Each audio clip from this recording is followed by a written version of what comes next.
Baik, selamat pagi Pak Paulus, Pak Ali, dan Bapak Ibu lainnya.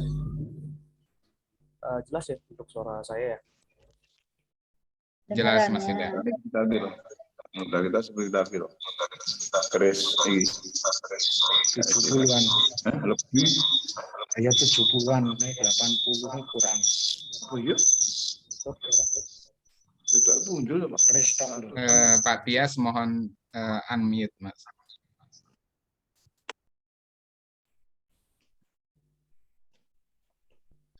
Baik, Bapak Ibu semuanya, selamat datang di acara Musivitas yang ke-9. Ya, lumayan banyak juga pertemuan kita ya Pak. Sampai yang sekarang ke-9, ya harapan kita akan terus berlanjut Pak.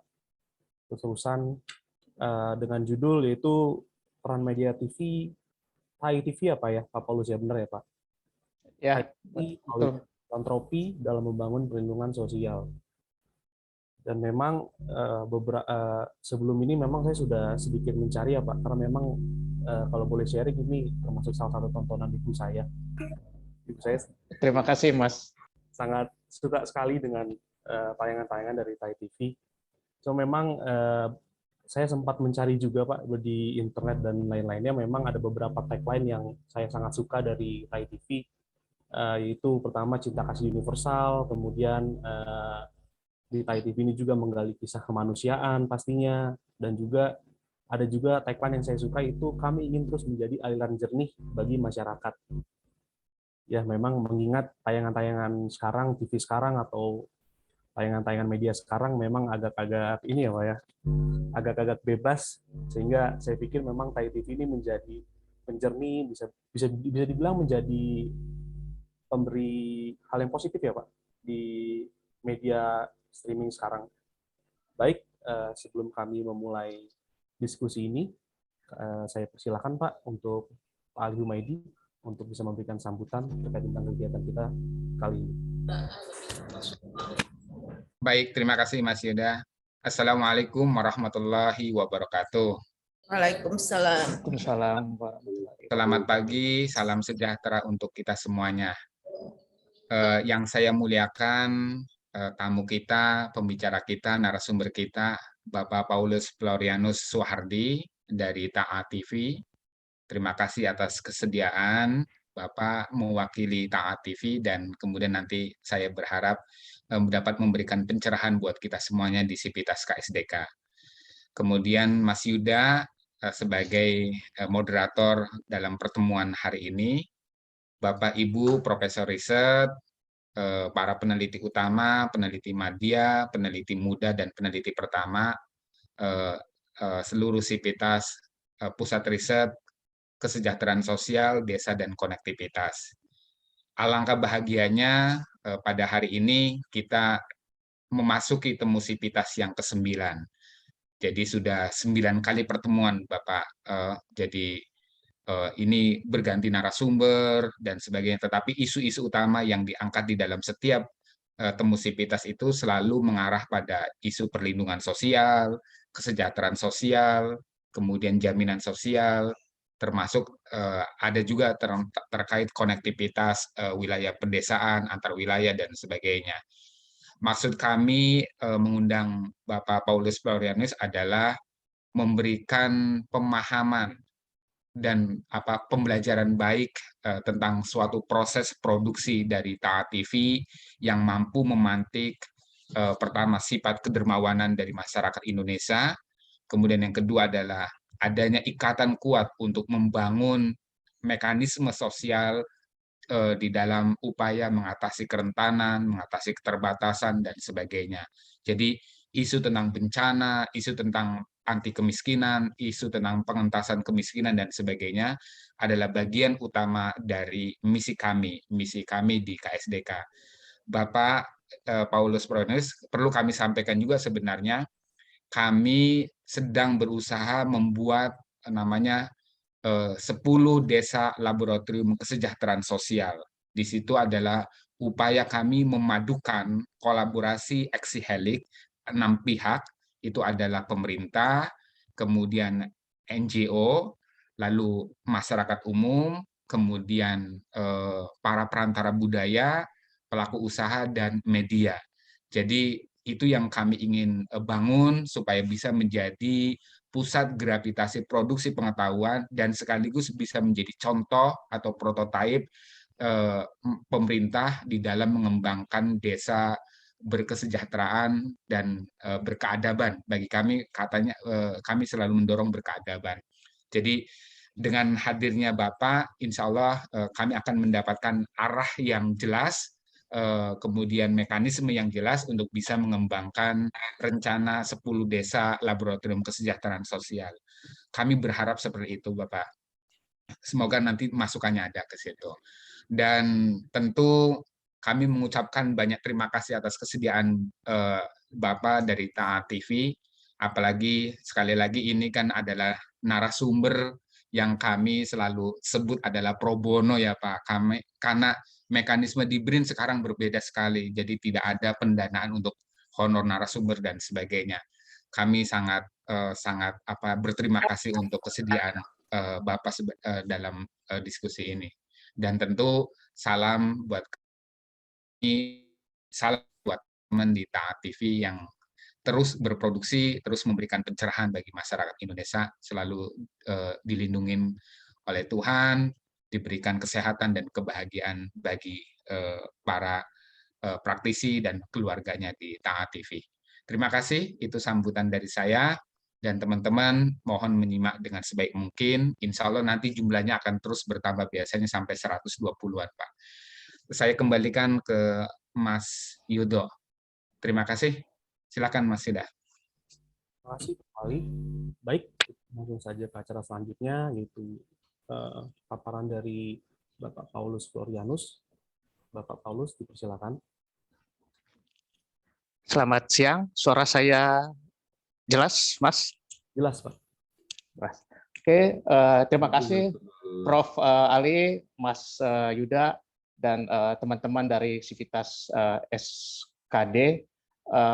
Bagi DAI TV, kami sangat berterima kasih juga karena DAI TV diberi kesempatan untuk sharing di kesempatan yang sangat berharga ini. Nah, menurut saya topik hari ini sangat menarik juga, Pak ya. Tapi karena belakangan ini kan ada kasus yang penyalahgunaan filantropi. Tapi kita hari ini nggak membahas soal penyalahgunaan itu, lebih bagaimana peran media secara umum dan khususnya DAI TV melalui program-program yang kita buat, melalui cerita-cerita yang kita buat untuk membantu semakin meningkatnya filantropi di masyarakat dalam membangun perlindungan sosial. Nah, pertanyaannya, apakah media memiliki peran yang sangat penting? Jawabannya menurut saya media memang memiliki peran yang sangat penting bagaimana untuk membantu masyarakat kita lebih terlibat aktif lagi dalam kegiatan filantropi, apalagi untuk Indonesia sendiri kan dikenal sebagai salah satu negara yang paling dermawan di dunia. Nah, secara umum fungsi dan peran media, karena media menurut Undang-Undang Pers nomor 40 tahun 1999 mempunyai 4 fungsi utama. Yang pertama adalah memberi informasi, yang kedua adalah mengedukasi masyarakat, yang ketiga adalah hiburan, dan yang keempat adalah mempengaruhi masyarakat. Dan DAI TV, kami di DAI TV punya 3 peran yang kita harus kembangkan. Yang pertama tadi memberi informasi, yang kedua mengedukasi, dan yang ketiga adalah mempengaruhi masyarakat. Jadi 3 peran ini yang ada di DAI TV. Untuk hiburan sendiri kita memang agak sangat terbatas. Nah, kita di DAI TV juga menganut menyetujui prinsip yang disampaikan oleh Walter Lippmann. Nah, beliau ini adalah seorang jurnalis Amerika, bahwa masyarakat yang sehat itu bergantung pada informasi yang diterima, dan tujuannya semuanya adalah agar kita hidup lebih baik di masa depan. Dan sebenarnya peran media sama peran teman-teman di BRIN itu sebenarnya sama. Toh tujuan kita sebenarnya sama, teman-teman melakukan riset agar masyarakat bisa hidup lebih baik, dan peran kita di media pun menyampaikan informasi, membuat program agar bisa lebih baik. Nah, DAI TV sendiri adalah pendirinya itu Master Cheng Yen. Beliau adalah seorang biksuni, pendiri Yayasan Bersuci di Taiwan. meskipun seorang biksuni, tapi nilai-nilai yang disampaikan oleh beliau itu sebenarnya bersifat universal. Termasuk kita di Dai TV, kita sangat universal. Saya sendiri Katolik, teman-teman saya sebagian besar Muslim. Di Seci pun sebenarnya sebagian besar relawannya itu beragama Kristen, Katolik, atau Muslim.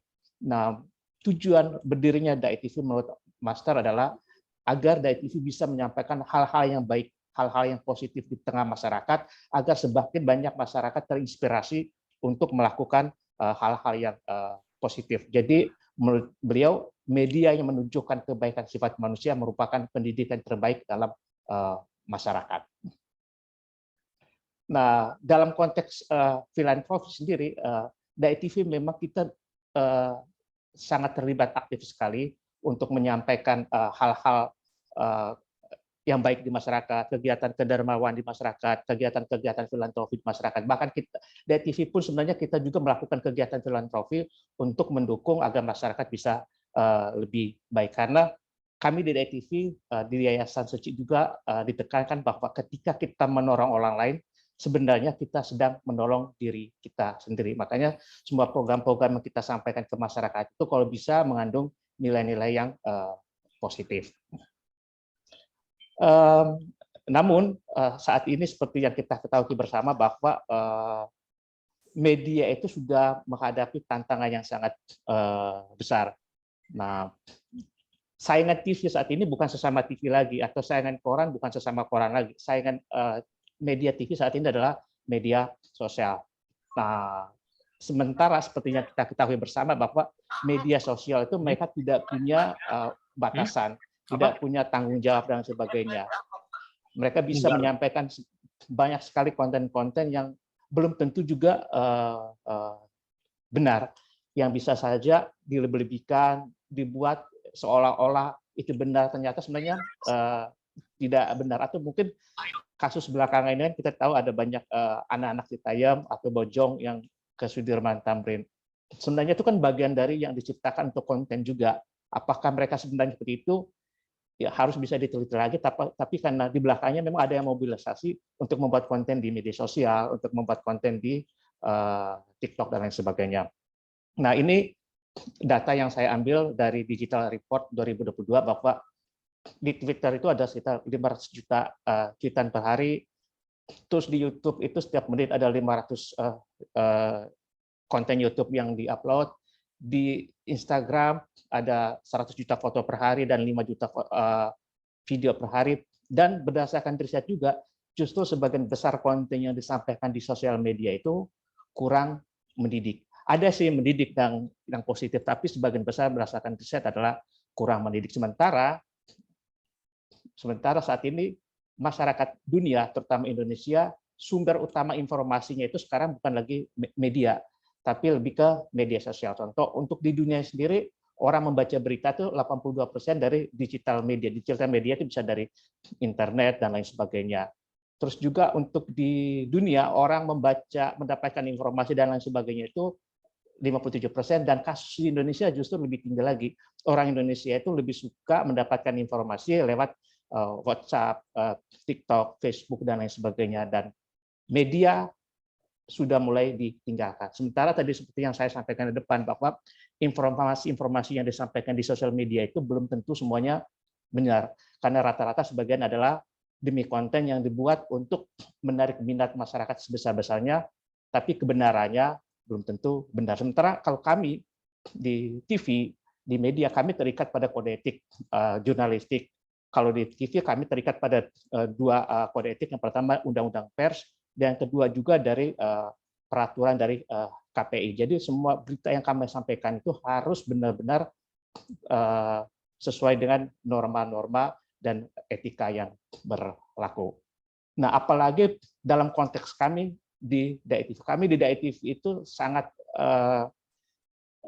istilahnya sangat ketat sekali untuk memproduksi program-program kami, karena tujuan dari Dai TV berdiri adalah visinya itu menjernihkan hati manusia dan mencerahkan dunia. Karena kami percaya bahwa kalau hati kita bagus, hati kita bersih, bisa akan menjadi dunia kita yang lebih baik. Ini sebenarnya sejalan dengan perkataan dari Mother Teresa. Mother Teresa mengatakan bahwa kalau kita mau menciptakan dunia yang indah, ciptakan dulu keluarga yang bahagia atau yang penuh dengan cinta kasih. Kalau kita mau ciptakan keluarga yang bahagia atau yang indah, maka mulailah pribadi-pribadi di rumah dulu yang bahagia, yang penuh dengan cinta kasih. Jadi Dai TV ingin tayangan-tayangan kami ini bisa memberikan hal-hal yang positif kepada masyarakat, kepada pribadi-pribadi yang akhirnya juga akan berkontribusi bagi masyarakat. 3 prinsip utama dari Dai TV dalam konten-kontennya adalah kebenaran. Jadi semua konten yang kami sampaikan di Dai TV itu harus benar, tidak ada yang dibuat-buat. Nah, yang kedua adalah kebajikan. Bagi Dai TV, benar saja tidak cukup, tapi kebenaran itu harus bisa memberikan dampak positif kepada masyarakat. Kami ngambil contoh ada peristiwa orang bunuh diri di mall. Itu benar. Tapi kalau kita sampaikan, kalau kita beritakan, itu juga akan memberikan dampak negatif kepada masyarakat. Dan faktanya bahwa ketika masyarakat atau pemirsa menonton ada yang membunuh diri di mall, poin berikutnya ada juga yang kemudian ikut melakukan kegiatan bunuh diri di mall. Jadi bagi Dai TV, buat kita benar saja tidak cukup, tapi harus bisa memberikan kebaikan bagi masyarakat. Dan yang poin yang ketiga adalah keindahan. Jadi kita mau menyampaikan hal-hal yang indah, hal-hal yang bagus di Indonesia, di tengah kehidupan kita sehari-hari, bahwa hal-hal yang indah itu ada banyak sekali loh di Indonesia, di dunia ini penuh dengan keindahan. Jadi hal-hal yang seperti itu yang harus kita sampaikan kepada masyarakat di dalam tayangan-tayangan kita. Nah, untuk konsep program Dai TV sendiri, kita itu harus inspiratif dan edukatif, juga harus menyejukkan batin, solusi bagi setiap permasalahan. Kita juga sering kali mengangkat lokal wisdom atau hal-hal positif di tengah masyarakat. Sebenarnya sebelum pandemi, Dai TV pernah mengundang Prof. Ali dan beberapa teman. Kita pengen membuat dokumenter tentang kearifan lokal di Indonesia. Hal-hal positif apa saja yang bisa Indonesia, bisa dunia ini ambil dari kearifan lokal. Tapi karena waktu itu ada pandemi, jadi kita stop dulu. Semoga tahun depan bisa kita melanjutkan proses dokumenter ini. Karena menurut kami di Dai TV ada banyak sekali kearifan lokal yang bisa kita pelajari dari masyarakat di Indonesia. Selanjutnya kita juga mendorong tentang toleransi, pluralisme, multikultural, dan perdamaian di tengah masyarakat. Nah, semua konten-konten yang disampaikan oleh Dai TV harus memberitakan kebenaran dan membimbing orang ke arah yang benar. Jadi semua tayangan kita, baik berita, drama, talkshow, dan sebagainya, harus bisa memberikan inspirasi kepada masyarakat bahwa setelah mereka menonton Dai TV ada sesuatu yang bisa didapat. Pertanyaannya, nah, apakah menarik? Nah, itu yang menjadi pertanyaan juga, karena kadang-kadang program-program yang positif dan inspiratif itu kadang kalah menarik dengan program-program hiburan. Dan sebenarnya ini menjadi tantangan kami di Dai TV, bagaimana kami bisa membuat program yang positif dan inspiratif, tapi juga bisa menghibur pemirsa juga. Nah, untuk target pemirsa kita sendiri adalah kita menyebutnya untuk semua kalangan. Jadi Dai TV ingin agar yang menonton Dai TV ini adalah kalangan atas dan kalangan bawah. Untuk kalangan atas sendiri, kami mengedukasi kalangan atas untuk pertama mereka harus bisa memberikan filantropi atau saling untuk memberikan bantuan kepada kalangan yang di bawah. Makanya setiap kali ada bencana, Dai TV juga selalu menyiarkan konten-konten yang berkaitan dengan kebencanaan, dan kita mendorong kalangan atas, pengusaha, dan lain sebagainya untuk memberikan bantuan kepada kalangan bawah atau saudara-saudara kita yang tertimpa bencana. Kalangan bawah pun kita pengen mendidik pemirsa kita bahwa untuk selalu bersyukur juga, karena kita bisa diberi kesempatan untuk hidup dan berinteraksi di Negara Kesatuan Republik Indonesia. Di TV kita menyebut rating itu sebagai dewa lah, jadi ya tanpa rating adalah sia-sia. Tapi kami di Dai TV, bagi Dai TV, rating itu penting. Tapi yang jauh lebih penting adalah bagaimana tayangan kita bisa memberikan dampak positif kepada masyarakat. Apa gunanya program kita ditonton oleh ratusan juta, tapi setelah mereka menonton, mereka tidak mendapatkan sesuatu yang positif, malah mendapatkan sesuatu yang negatif. Kami mau setelah menonton dari TV ada hal-hal positif yang kemudian bisa memberikan inspirasi kepada masyarakat. Nah, terkait dampak ini, saya nanti akan share beberapa program dari TV yang setelah program kita ditayang, dibuat ternyata memberi dampak yang positif, tidak saja bagi pemirsa, tapi juga mungkin bagi presenter kita atau orang yang kita tolong.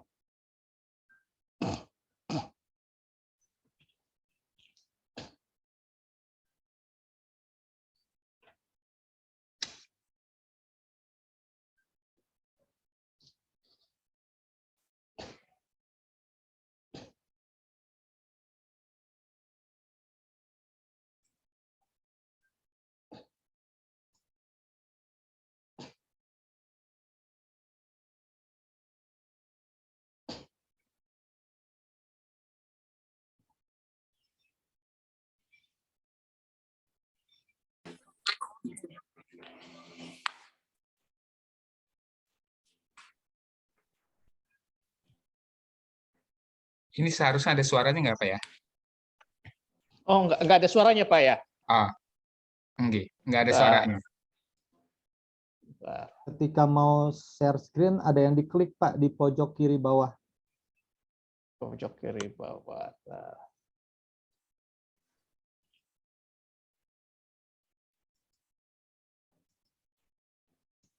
Ada tulisan audionya Pak. Ada suaranya Pak? Belum ada Bapak. Sorry.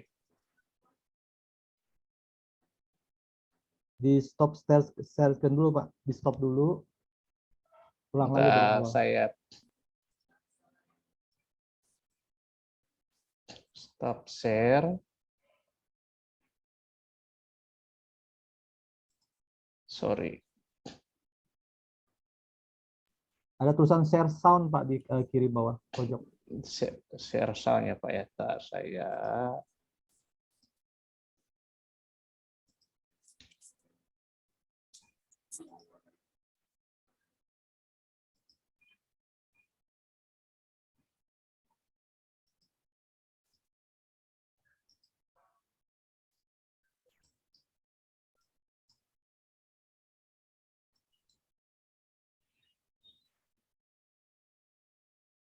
kok saya nggak lihat Pak ya?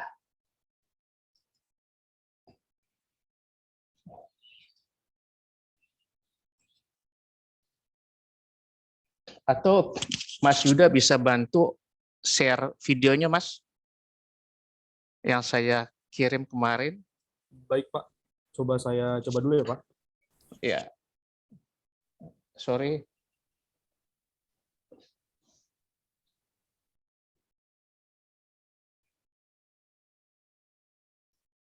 Yang video Ahmad.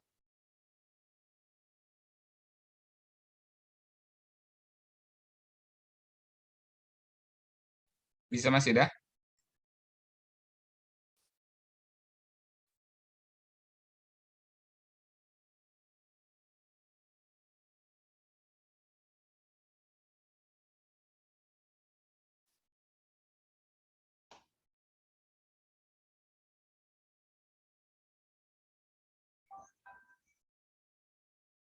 Langsung di share screen aja Mas Yuda.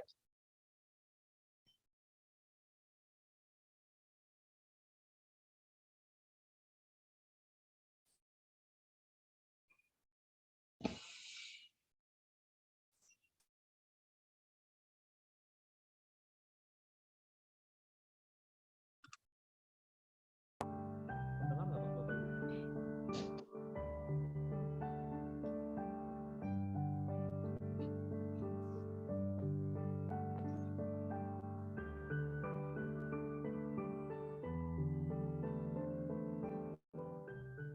Apa impian Mas Ahmad yang ingin Mas Ahmad wujudkan hari ini?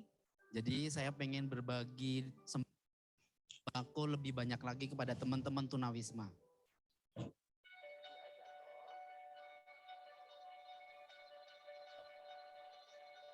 Sabar.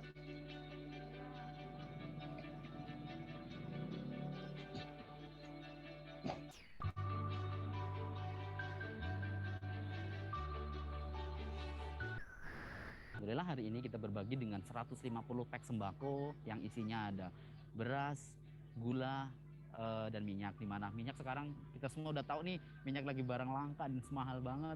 Jadi untuk teman-teman di sini sangat-sangat terbantu lah. Saya terima kasih sekali karena apalagi ini menjelang Lebaran kan, menjelang Lebaran di mana mereka sangat membutuhkan lah dengan sembako tersebut.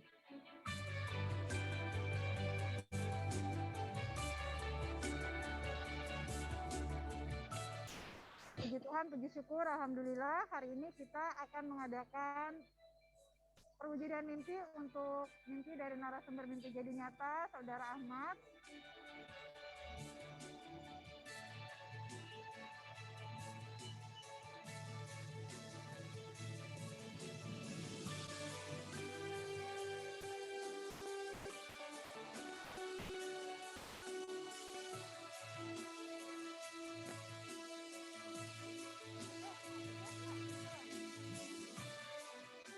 Dapat beras, minyak, gula. Seneng banget, banyak-banyak terima kasih. Bantu orang susah, saya orang susah, orang nggak punya. Minyak sekarang mahal, nggak kebeli minyak. Waktu tukang pulung. Bersyukur, alhamdulillah membantu dari DTV. Terima kasih banyak.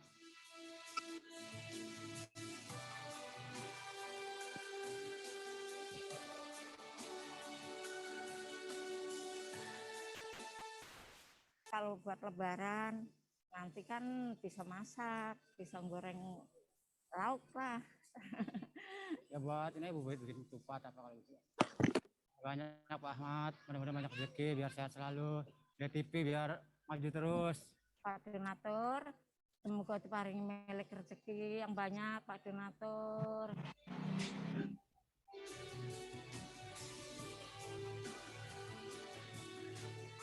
Saya sebelumnya mengucapkan terima kasih kepada DAI TV dan semua para donatur sudah mewujudkan mimpi saya untuk berbagi sembako dengan jumlah yang sangat banyak di hari ini.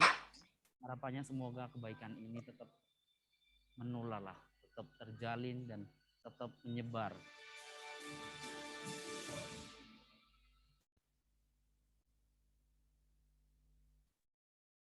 Oke, terima kasih Mas Yuda. Nanti saya coba share screen lagi. Atau mungkin dari Mas Yuda bisa bantu share screen itu dari saya.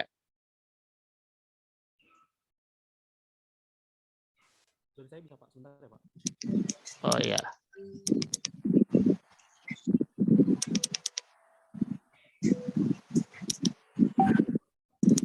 Nah, tadi itu salah satu contoh program DAI TV namanya program Mimpi Jadi Nyata.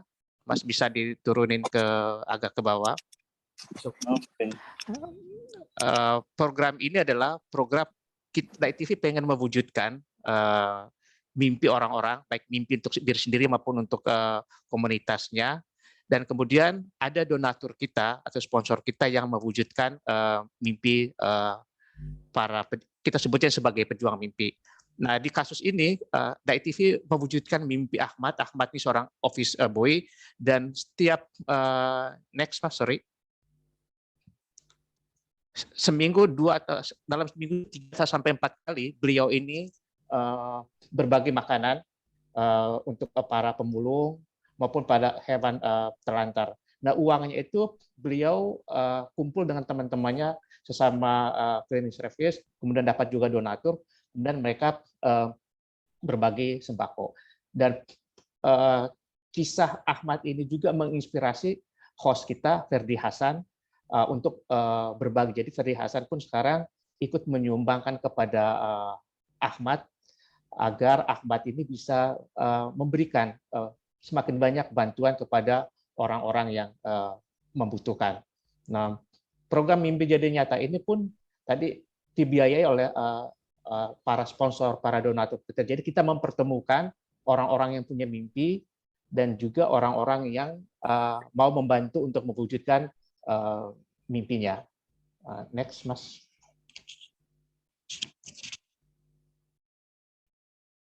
Nah, selanjutnya mungkin bisa tolong diputarkan video dulu. nanti setelah putarkan video, saya akan share tentang salah satu program filantropi kita tentang pembangunan jembatan. Bisa minta tolong putarkan video dulu, Mas.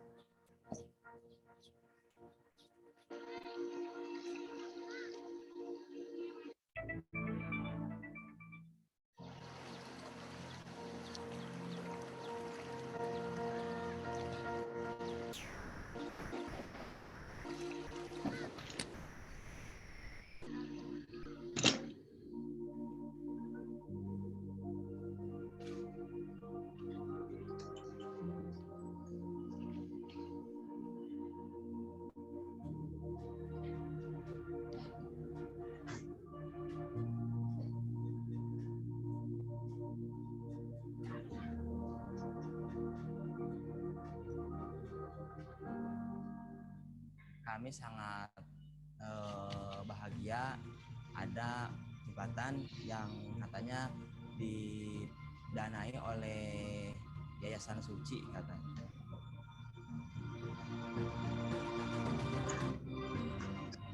Kita sekolah kadang enggak. Sekarang mah tidak ada alasan untuk tidak sekolah, untuk malas-malasan karena sudah membentang jembatan yang sangat luar biasa untuk warga kami. Mereka sangat semangat untuk datang ke sekolah.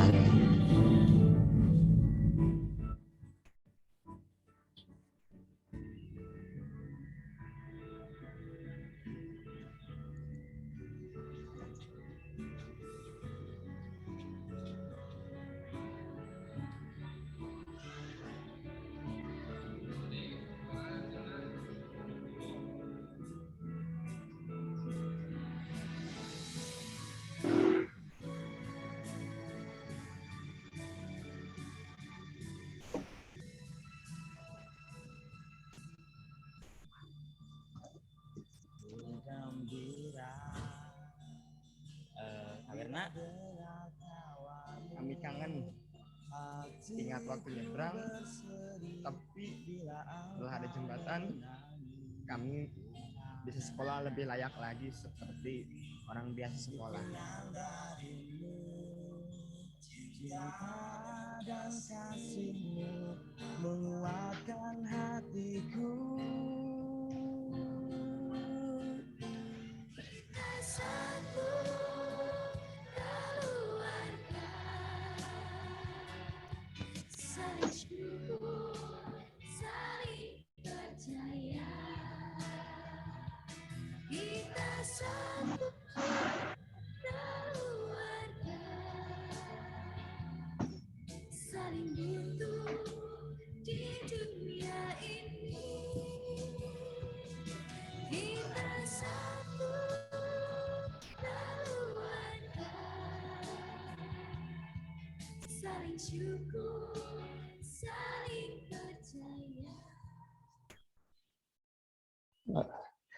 Itu tadi salah satu liputan Dai TV. Jadi tahun 2007 tim Dai TV membaca berita bahwa di daerah Garut, ya ini di daerah Garut ada sungai namanya Sungai Cikaengan, itu perbatasan antara Garut dan Tasikmalaya. Itu setiap hari ada puluhan anak, mereka harus menyeberang dari Garut ke Tasikmalaya untuk bisa bersekolah di SDN Karya Sari. Jadi di musim hujan, adik-adik ini seperti yang ada di gambar, mereka harus menyeberangi sungai dibantu oleh orang tua, atau kalau sungainya lagi deras, mereka akan selama seminggu atau bisa lebih akan tidur di sekolah.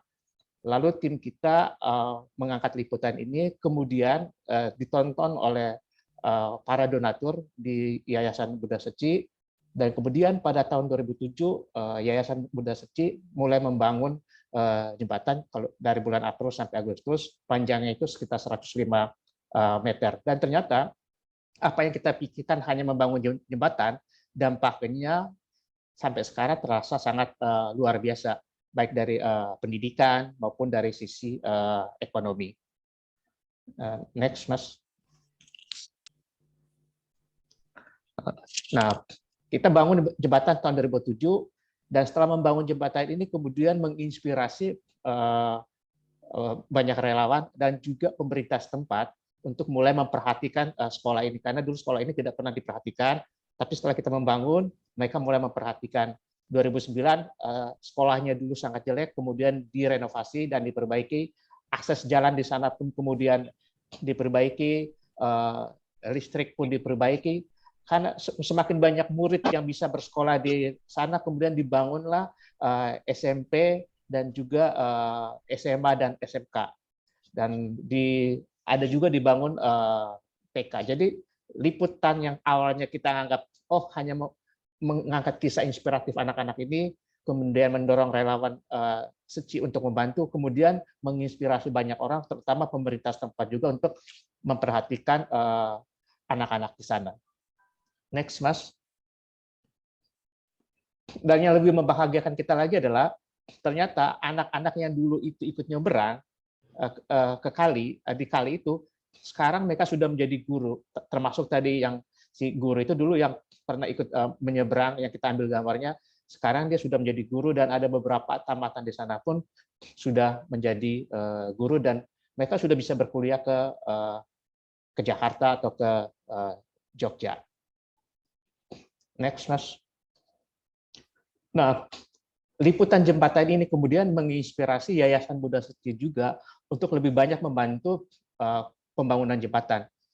Saat ini SECI sudah membangun 6 jembatan di Jawa Barat dan 2 jembatan di Medan. Jadi awalnya kita hanya mengangkat hal-hal kecil, kemudian bisa memberikan dampak yang besar buat masyarakat. Dengan jembatan ternyata bisa membuat ekonomi pendidikan di lokasi setempat bisa lebih bagus. Next, Mas. Nah, sebagai penutup, tadi saya menyebutkan bahwa Indonesia termasuk negara paling dermawan di dunia. Dan televisi, media, terutama televisi, sebenarnya memiliki peran yang sangat penting untuk tadi mendorong masyarakat ini untuk lebih banyak melakukan kegiatan sosial untuk membantu masyarakat.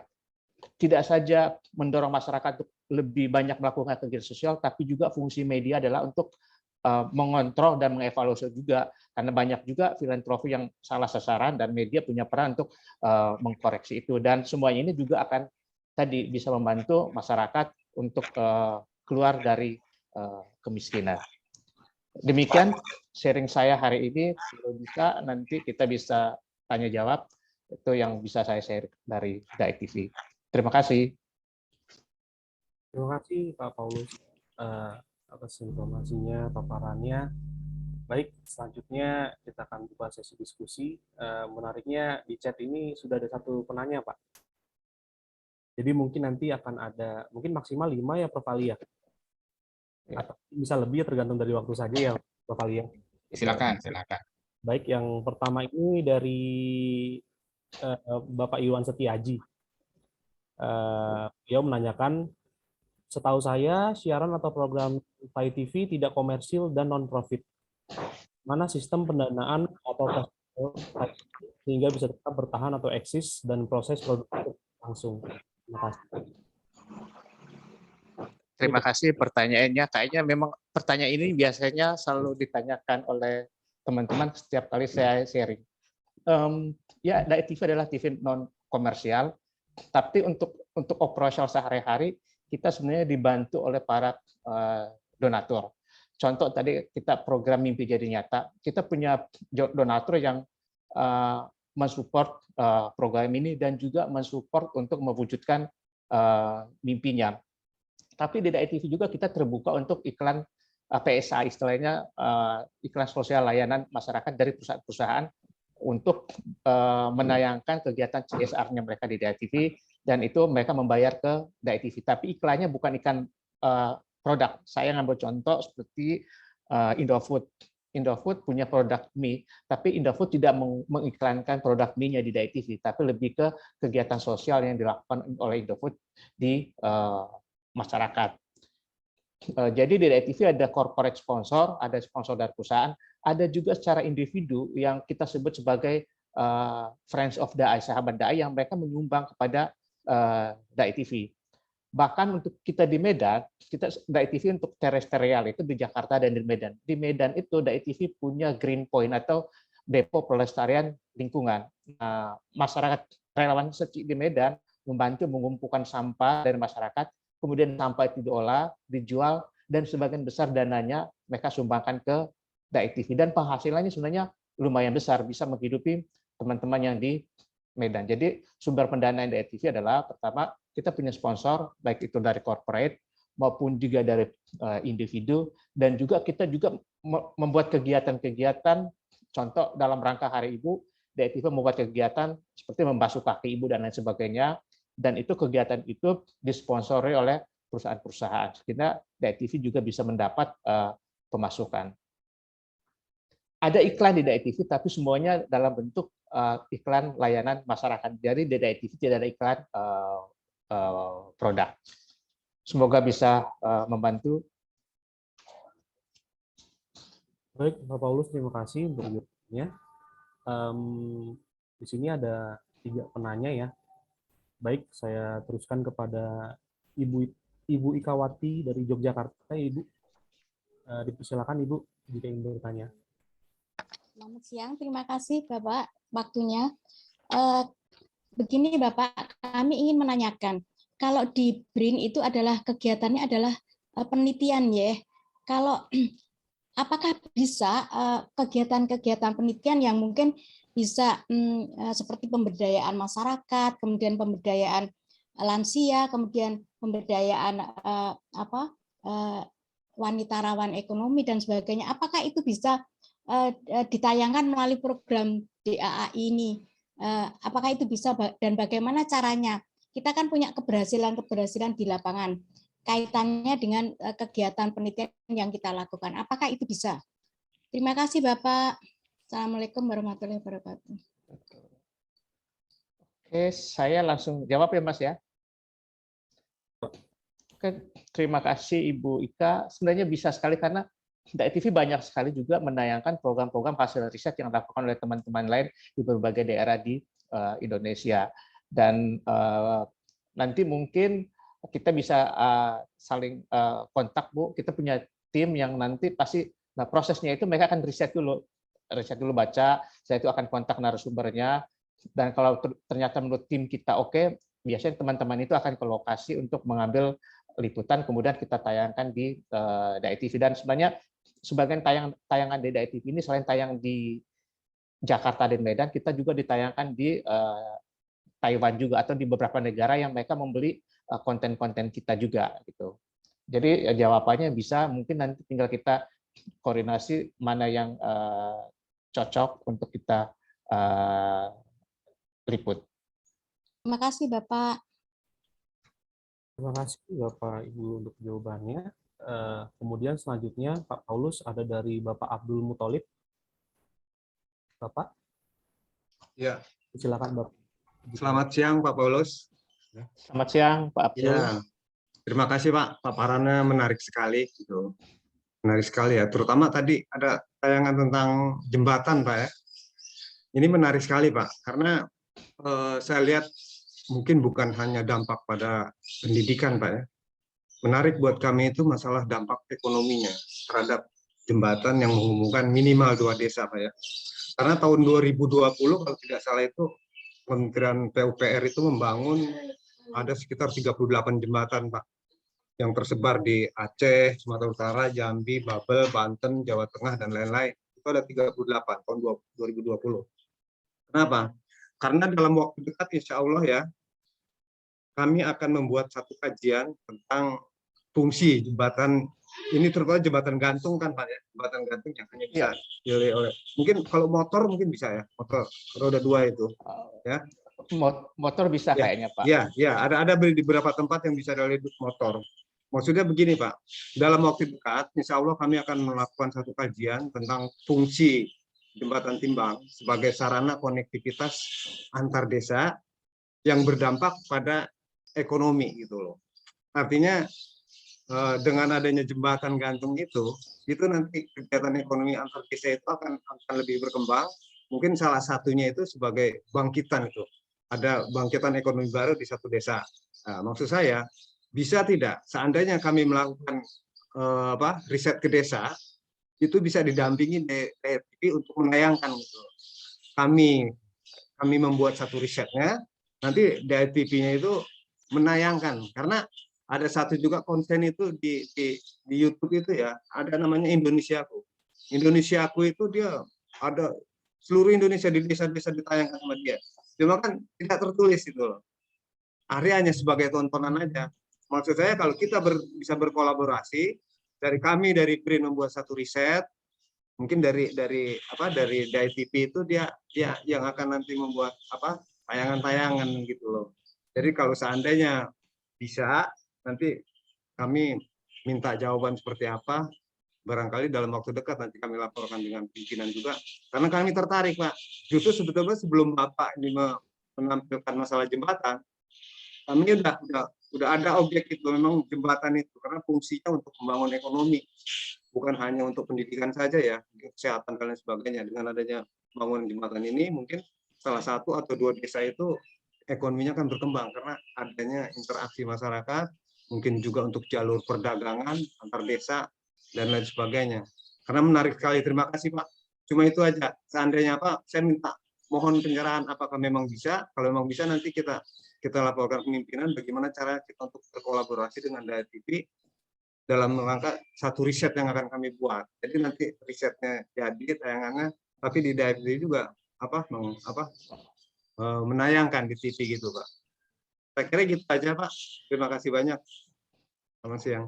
Terima kasih Pak Abdul. Saya rasa bisa Pak. Enak sebenarnya kan tujuan dari DITV adalah bagaimana hal-hal yang positif di masyarakat itu bisa tersampaikan, dan saya rasa akan menjadi kolaborasi yang bagus Pak ya antara DITV sama BRIN. Di risetnya DITV nanti akan menayangkan hasil riset dan fungsinya. Dan seperti yang saya jelaskan tadi, memang waktu awalnya kita membangun jembatan itu, Secik membangun jembatan yang itu tujuannya untuk memudahkan pendidikan anak-anak. Tapi ternyata dampaknya itu hanya tidak saja pada pendidikan, ekonomi di sana pun bergerak. Waktu itu kita pernah wawancara juga seorang bapak yang dulu pisangnya itu tidak bisa dijual karena aksesnya sangat susah. Tapi setelah ada jembatan, kebun pisangnya itu, pisang-pisangnya bisa dijual ke daerah lain, sehingga secara ekonomi pun bisa berdampak. Dan sejak saat itu, Yayasan Buddha Secik kemudian mempunyai konsen yang cukup tinggi terhadap pembangunan jembatan. Tadi seperti yang saya ceritakan di Jawa Barat, mereka sudah membangun sekitar 6 jembatan. Di Nias, di Medan, mereka pun membangun jembatan, karena ternyata dengan membangun jembatan, tidak saja konektivitas yang dipermudah, tapi tadi secara ekonomi pun ternyata bisa lebih bagus, Pak. Dan untuk kerjasama saya pikir bisa Pak, karena memang nanti tinggal kita contoh risetnya di mana, nanti tim DITV yang bisa akan melakukan peliputan. Ya Pak, terima kasih. Itu selamat siang Pak Profesor Ali. Saya kira ini kan terkait dengan masalah konektivitas ya Pak ya. Supaya konektivitas itu ada saya fokusnya ke sana Pak, ke konektivitasnya itu Pak, antar desa itu. Baik, ya Pak. Insya Allah nanti diobrolkan. Baik Pak, terima kasih Pak Abdul. Mungkin ini semakin ya Pak, semakin interaktif Pak Paulus. Jadi ada 2 orang lagi sebenarnya yang bertanya. Kita lanjutkan ya Pak Paulus. Pak Paulus. Ya nggak apa-apa, silakan Pak. Baik, kita lanjutkan lagi ke Bapak Del Firman ya. Ya boleh. Atau Pak Mujiadi dulu, kayaknya tadi udah raise hand duluan kayaknya. Gimana? Selanjutnya Pak Mujiadi. Maaf Pak, terlewat. Silakan Pak. Terima kasih Mas Yuda. Pak Paulus terima kasih Del Firman. Pak Paulus yang saya hormati, saya itu agak ya pesimis, minder, atau mungkin memang kawan lain juga gini. Bagaimana cara memilih angle untuk katakanlah hasil penelitian kan biasanya harus runut secara metodologi begini. Tapi gimana caranya untuk membuat orang yakin itu satu well informed tentang hasil penelitian. Sisi lain gimana membuat agar tampilan yang kita sampaikan itu menarik. Termasuk mungkin apakah kan tidak harus ke TV, tapi mungkin dari TV bisa memberikan saran, Mas Paulus dalam hal ini memberikan saran kepada kami untuk memilih angle agar apa yang kami informasikan kepada kawan di luar BRIN, di luar tim peneliti misalnya, itu bisa lebih well informed dan kemudian tayangan kita, baik itu tertulis maupun dalam bentuk yang gambar visual gitu, itu nanti bisa tetap bisa dimengerti orang lain dan menarik tampilan yang disiarkan itu. Terima kasih, mohon pencerahan. Oke, terima kasih Pak Buci. Nah, memang benar Bapak, hasil riset teman-teman sebenarnya bagus. Cuman kemudian kalau disampaikan ke masyarakat, kok kayaknya orang akan susah ya suruh baca riset. Nah, salah satu fungsi media itu bagaimana hasil riset itu bisa memberikan inspirasi dan menarik buat masyarakat. Mungkin salah satu kata kuncinya, kalau bisa, ada tokoh yang mau kita angkat, Pak. Contoh hasil riset tadi, kita kan yang tadi soal jembatan. Kalau kita hanya ceritain tentang jembatannya saja, itu akan menjadi mati. Nah, bagaimana kemudian kita mencari orang-orang di lokasi itu yang kisahnya mereka terinspirasi atau ada dampak positif setelah jembatan itu dibangun. Nah, kemudian dari cerita orang tadi, kemudian kita bisa menggambarkan tentang bahwa jembatan itu penting loh. Kenapa penting? Contoh si A, dia sudah bisa ke sekolah. Si B, si bapaknya dia bisa menjual hasil barang-barangnya ke tempat lain. Jadi menceritakan orang itu akan jauh lebih menarik, lebih menghibur buat pemirsa ketimbang hanya suatu benda mati. Dan memang itu pasti nanti kalau kita bisa bekerja sama, ada tim kita juga yang mereka akan riset dulu. Biasanya setelah hasil risetnya mereka akan mencari kira-kira narasumber mana sih yang cocok. Dan untuk kasus DAI-TV ya kita akan selalu mencari narasumber-narasumber yang mempunyai cerita-cerita yang positif, cerita-cerita yang inspiratif, agar masyarakat lain pun bisa ikut terinspirasi untuk melakukan hal yang sama. Kira-kira begitu jawabannya Pak Mulyadi. Terima kasih. Terima kasih. Terima kasih Pak. Hanya satu hal tadi, triknya untuk memilih kira-kira yang agar ditampilkan agar lebih menarik, kemudian yang disampaikan juga well informed, itu mungkin Mas Paulus bisa memberikan kunci atau trik gimana caranya untuk agar kita itu lebih apa yang mau kita sajikan itu lebih menarik. Terima kasih. Nah, dalam hal ini kita pasti ada yang namanya pasca produksi, Pak. Kita akan riset dulu. Contoh ke lokasi akan riset, terus ketemu sama orangnya. Apakah orang ini kalau diajak ngobrol menarik? Ada juga yang mungkin kisahnya bagus, tapi pas kalau diajak ngobrol susah menceritakan. Nah, buat pemirsa kan agak susah juga.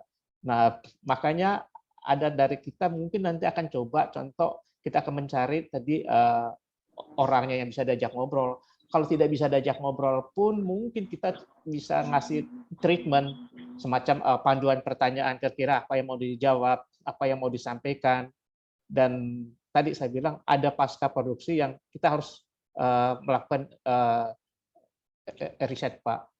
Dan setelah itu biasanya kalau kita di TV ada proses pengambilan gambar. Nah, di pengambilan gambar pun kadang biar lebih menarik kita akan mengatur juga. Contoh mau ngambil gambarnya, kamu harus menyeberangi sungai, kita akan ngambil gambarnya dari posisi sini. Atau juga gambar anak-anak yang tadi kalau yang kasusnya kita kan pas mereka lagi menyeberang, yang terutama yang saya ngambil contoh yang di Garut, ya pas kita ke sana pas musim hujan, Pak. Jangan musim kemarau, kalau musim kemarau kan anak-anak itu udah nggak nyeberang lagi. Jadi pas kita ngambil musim hujannya benar-benar lagi hujannya tinggi, jadi secara gambar pun lebih dramatis pas mereka menyeberang, kita akan bisa ngambil gambar. Jadi sebenarnya poinnya adalah di riset, setelah kita riset nanti baru kita bisa menemukan kira-kira dari angle mana yang bisa menarik. Dan tadi seperti yang saya cerita, kalau boleh kita lebih mengangkat orang, Pak. Jangan benda mati, tapi kalau orang akan dari kisah-kisahnya mereka itu yang terinspirasi atau yang terdampak dari contoh tadi dari pembangunan jembatan. Baik, terima kasih Mas Paulus. Baik Pak. Sama-sama Pak. Terus Kita lanjutkan ya Pak. Silakan Mas. Mas Del Firman. Oke, makasih Mas Yuda.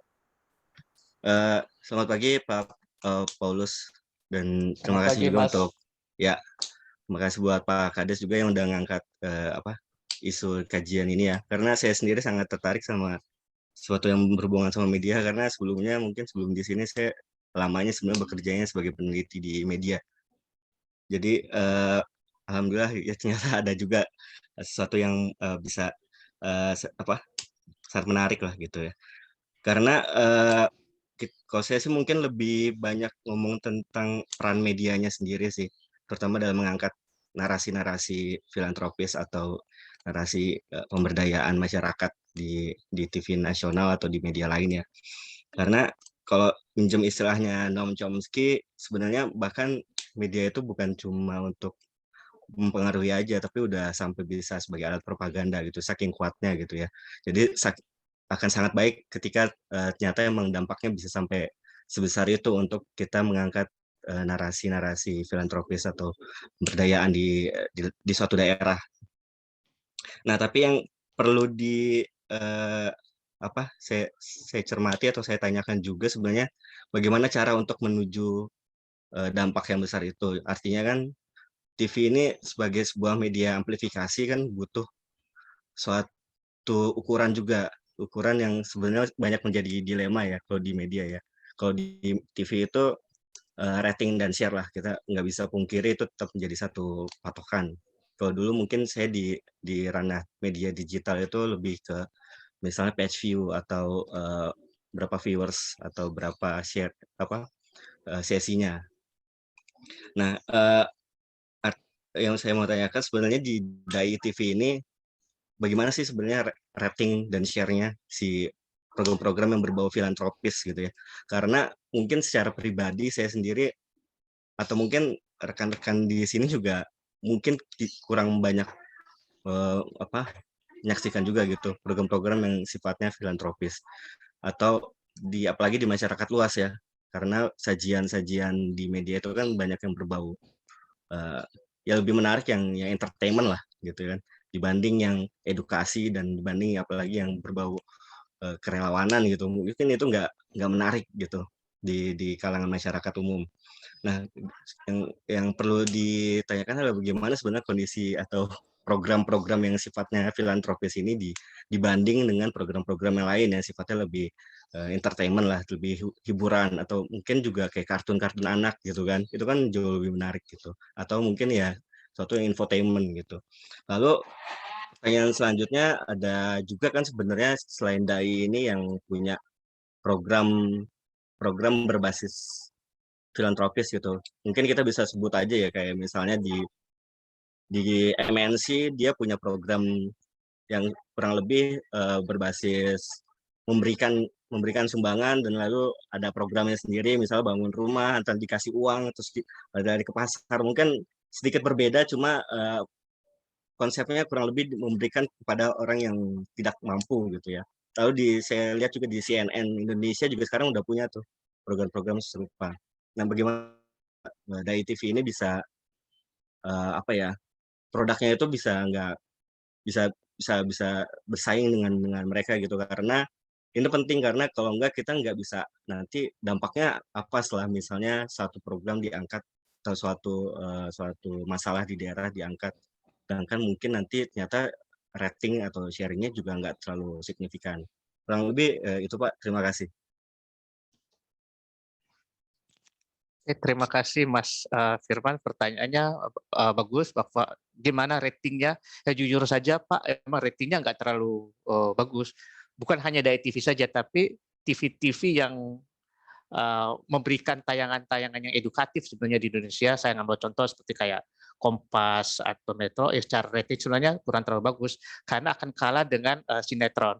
Dan sebenarnya kalau kita ketahui bahwa tontonan media, konsumsi media, tayangan media adalah cerminan dari budaya masyarakat.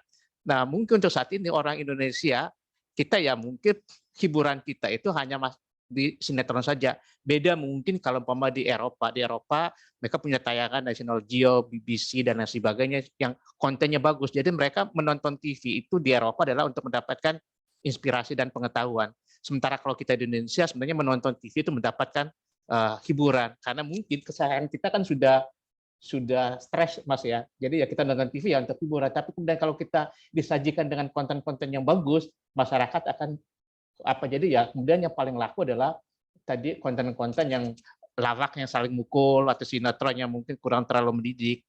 Nah, tapi poin plusnya kami di Daya TV adalah meskipun rating tidak terlalu bagus, BOD kami tetap pendiri kami tetap berpesan bahwa tujuannya Daya TV adalah bukan untuk rating, tapi tadi untuk propaganda hal-hal yang positif. Jadi jangan sampai hal-hal yang positif di masyarakat itu hilang oleh hal-hal yang negatif.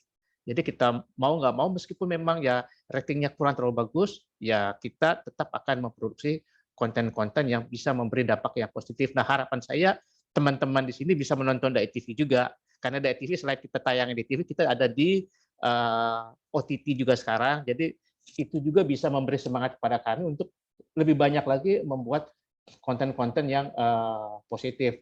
Dan tadi ada media lain yang mengangkat tadi yang program filantropi. Buat kami bagi Daya TV itu bukan saingan, Mas. Justru kita senang karena kalau semakin banyak televisi mengangkat hal-hal yang positif akan semakin bagus justru buat penonton kita. Karena saat ini yang terjadi adalah satu TV bikin sinetron yang ratingnya tinggi, TV lain akan membuat lagi hal yang sama, dia saling bersaing untuk mendapatkan pemirsa. Tapi sayangnya konten yang disampaikan itu kan bukan yang bagus. Nah, bagi Daya TV kalau ada TV lain yang bikin hal-hal yang positif justru akan semakin bagus. Jadi tayangan kita, layar kaca kita akan semakin banyak dengan hal-hal yang positif. Dan terakhir ya, kembali lagi kepada pemirsa.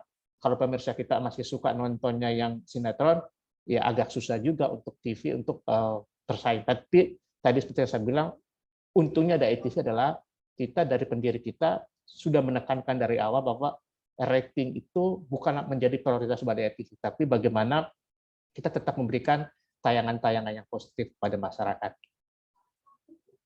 Terima kasih. Terima kasih, Pak. Terima kasih, Mas Del. Kalau misalnya dilihat baik dari chat dan PSN, lumayan, iya Pak, lumayan banyak yang banyak juga nih Pak. Mungkin boleh Pak, nanti saya bisa, kalau saya bisa jawab, saya akan jawab gitu. Silakan, nggak apa-apa. Baik, kita lanjutkan dulu ke Bapak Joko Puguh Wibowo ya Pak. Ya, terima kasih Mas Yuda dan Mas Paulus, dan selamat siang Prof. Ali. Terima kasih. Saya tertarik dengan apa yang di tema kita hari ini ya. Sebenarnya saya hanya konfirmasi sebenarnya Mas Paulus. Kita ini kan di riset di BRIN ini kan basis risetnya kan di desa ya. Tentu kita sebagai periset tentu ada satu metodologi bahwa itu mengangkat story, mengangkat histori, bahkan kadang-kadang misteri kita angkat gitu loh. Nah, pertanyaannya kita sebagai periset yang bisa memberikan satu kontribusi terhadap satu tema-tema, syukur-syukur itu menjadi provokasi. Sebenarnya bagaimana skema sehingga teman-teman periset ini mungkin bisa memberikan kontribusi dalam konteks untuk penyusunan tema-tema tayangan. Apakah kita menginformasikan story-nya, storytelling-nya dalam waktu singkat, kemudian itu kita diskusikan, kemudian itu menjadi satu tema yang bisa menjadi satu tayangan yang menarik gitu loh. Nah, saya bayangkan kalau kita menonton National Geographic atau hasil-hasil perjalanan bagaimana penyelamatan hiu oleh Sea Shepherd itu kan keren banget gitu loh. Nah, bagaimana kalau mungkin ini menginspirasi para periset untuk mengangkat satu tema-tema yang itu bersifat story, kemudian ada history, yang itu memberikan inspirasi dan syukur-syukur bisa memberikan satu provokasi kepada masyarakat. Nah, mungkin ini memang ada tindak lanjut, seperti contoh bagaimana kita menyusun satu story yang bagus, kemudian bagaimana apakah memungkinkan juga kalau kita periset itu mengirimkan satu dokumentasi gitu loh. Nah, persoalannya kalau kita menyusun dokumentasi kan tentu ada teknik-teknik tersendiri yang bersifat teknis gitu. Karena sekarang itu kan dengan HP aja kita bisa membuat satu trailer pendek yang itu bisa menjadi satu satu kontribusi misalkan. Nah, dari situ sebenarnya bagaimana mekanisme sebenarnya kalau kita dari pusat riset kesejahteraan sosial desa dan konektivitas yang basisnya di situ adalah periset bisa memberikan satu kontribusi terhadap konten. Apakah konten itu kita cukup memberikan storytelling, kemudian kita kirim ke Dai TV, kemudian ada tindak lanjut diskusi, atau kita sudah bisa kalau misalkan memungkinkan ada yang bisa untuk menyusun satu film pendek yang menarik dengan kriteria-kriteria tadi seperti disampaikan Mas Paulus, itu bisa. Nah, ini momentum ini sebenarnya. Kalau seluruh periset itu minimal dalam 1 tahun itu bisa memberikan kontribusi 24 atau 12 kan itu bisa tayang tiap bulan, di akhir bulan misalkan. Dengan forum dari KSDK ada satu nuansa tersendiri, entah itu story, kemudian itu history, ataupun mungkin ya 2 inilah yang memungkinkan untuk kriteria Dai TV. Terima kasih Mas Yuda. Matur nuwun Mas Paulus. Terima kasih Pak Joko. Nah, sebagai informasi sebenarnya Pak, Dai TV itu kita pernah menayangkan dokumenter yang dibuat oleh para peneliti LIPI. Contoh waktu itu para peneliti LIPI itu membuat dokumenter tentang batik di Bali. Dan ada beberapa dokumenter yang dibikin kemudian ditayangkan di Dai TV. Tapi memang waktu itu yang bikin adalah dari teman-teman LIPI sendiri. Tapi menurut saya ini kesempatan yang bagus juga Pak buat Dai TV. Karena memang selama ini Dai TV itu pengen mencari tema-tema yang tadi benar, bajik, indah. Karena kadang kita di Dai TV, kita karena background kita kan wartawan, kita di risetnya itu yang kurang. Ada beberapa hal yang kita angkat ternyata salah gitu. Jadi kebenarannya itu udah nggak benar. Tapi kalau memang kita ketemu dengan teman-teman periset, otomatis sudah 100% yang di riset itu adalah benar. Nah, mungkin bisa kita kerjasama, follow up bersama nanti contoh ada hasil riset yang bagus yang bisa Dai TV liput, atau mungkin bisa juga dari teman-teman ada hasil risetnya apa, bisa di-share ke kita, dan nanti tim internal Dai TV akan coba meneliti apakah cocok. Karena saya mungkin bisa cerita juga, saat ini Dai TV itu bekerja sama juga dengan beberapa peneliti dari UI dan lain sebagainya.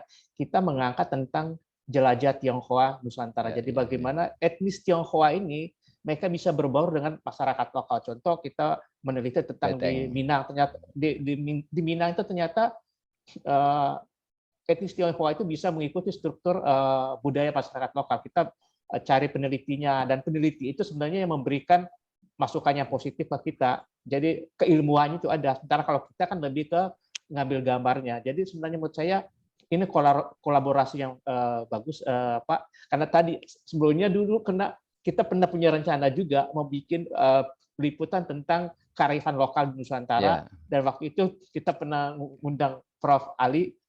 Jadi biar kita bisa dapat dari peneliti itu apa sih yang mau kita angkat, biar nanti hasilnya benar. Tapi tadi seperti saya bilang, sayangnya ada pandemi, jadi tidak berlanjut. Tapi mungkin nanti akan saya coba diskusi lagi dengan teman-teman di DAI. Kayaknya ini ada teman-teman dari teman-teman periset yang bisa kita akomodasi untuk tayangan di Dai TV. Tapi kalau biasanya kami di Dai TV itu lebih suka mengangkat hal-hal yang tadi hasil risetnya itu bisa memberikan dampak positif kepada masyarakat, yang menginspirasi masyarakat biar masyarakat itu ternyata bisa hidup lebih baik gitu.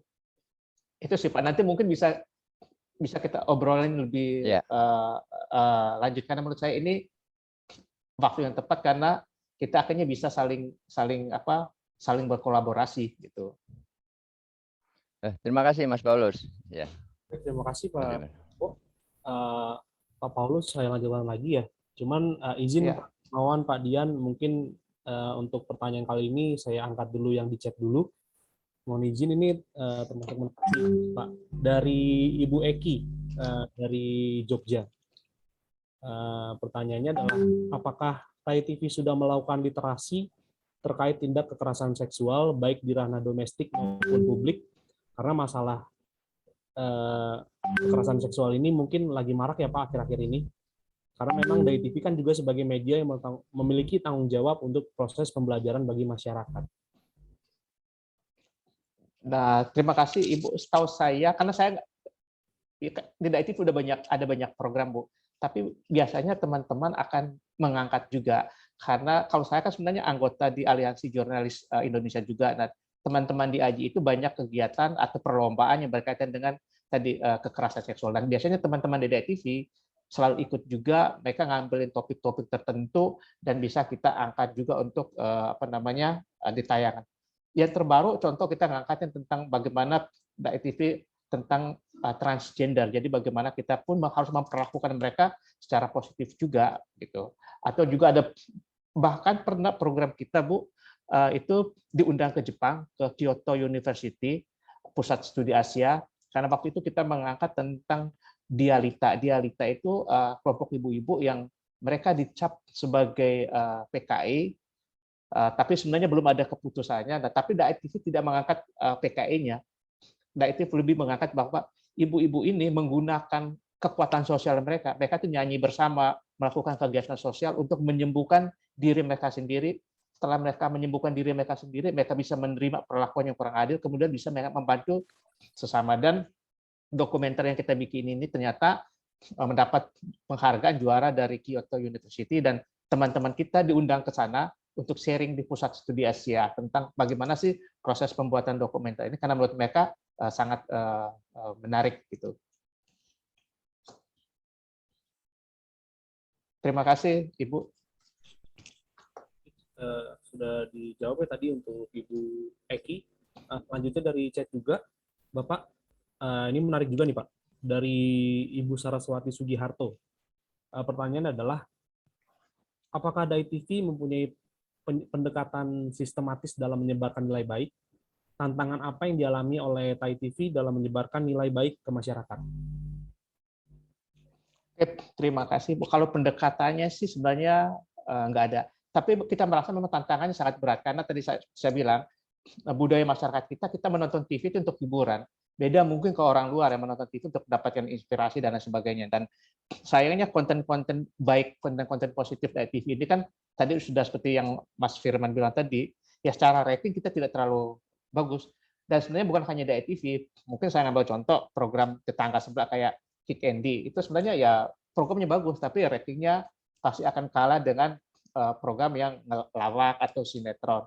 Nah, tantangan kita sebenarnya adalah bagaimana program yang bagus ini bisa ditonton oleh banyak orang dan bisa memberikan dampak yang banyak orang. Tapi sejauh ini memang masih agak susah, Bu. Karena seperti yang saya bilang tadi, memang budaya kita, tontonan kita adalah cerminan budaya kita gitu.